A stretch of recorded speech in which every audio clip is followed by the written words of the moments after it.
अब जब शादी करनी होगी तो क्या हमें कुंडली के साथ साथ लड़की का पास्ट भी चेक क्या हमें ये देखना होगा कि जिससे हम शादी करने जा रहे हैं उस लड़की का पास्ट कैसा है। जी हाँ, एक तरफ ये लव मैरिज वाली शादी होती है, सक्सेस नहीं होती, दूसरी तरफ ये अरेंज मैरिज की शादी होती है। क्या कोई लड़की इस तरह से नहीं कर सकती है? अगर वो किसी और को चाहती है, वो किसी और से प्रेम करती है तो अपने माँ बाप से बताने के बाद उसके माँ बाप नहीं मानते हैं तो वो लड़की डायरेक्ट उस लड़के से बता सकती है जिसकी उससे शादी की बात चल रही है। और कोई भी लड़का ये जानने के बाद कि लड़की किसी और से प्रेम करती है, वो कभी भी उस लड़के से शादी ये जानने के बाद वो लड़का कभी भी उस लड़की के साथ शादी नहीं करेगा जिसके बारे में ये पता हो कि एक लड़की पहले से किसी और से प्रेम करती है। क्या सोनम ये बात राजा को बता सकती थी कि मुझे तुमसे प्यार नहीं है, मैं किसी और से प्यार करती हूँ, मैं शादी भी उसी से करना चाहती हूँ? सब लड़कियों की बात नहीं, जिन लड़कियों की मेंटलिटी ख़राब है उनकी मैं बात कर रहा हूँ, क्योंकि ना लव मैरिज वाला सक्सेस होता है ना ही अरेंज मैरिज वाला सक्सेस होता है। इतनी सी बात थी, अगर सोनम बेवफा राजा रघुवंशी को ये बोल देती कि मैं तुमसे नहीं किसी और से प्रेम करती हूँ तो शायद आज राजा भी जिंदा होता और शायद ये सोनम जो कांड किया है इसके लिए वो जेल की सलाखों में भी ना होती।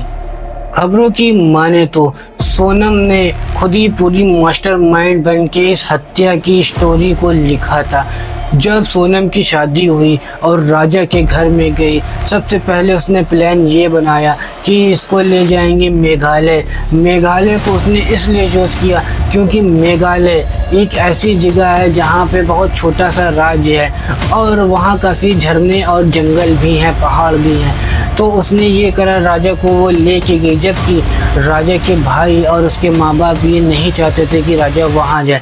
खैर, जब राजा और सोनम वहाँ पहुँचते हैं तो सोनम ने जो किलर थे और अपने प्रेमी तीनों की टिकट भी करवा दी थी ट्रेन से। वो लोग आ रहे थे मेघालय की तरफ, लेकिन जहाँ जहाँ सोनम जाती थी वो पूरी लोकेशन और इन्फॉर्मेशन उन लोगों को शेयर करती थी जिसने उसको हायर किया था राजा को मारने के लिए।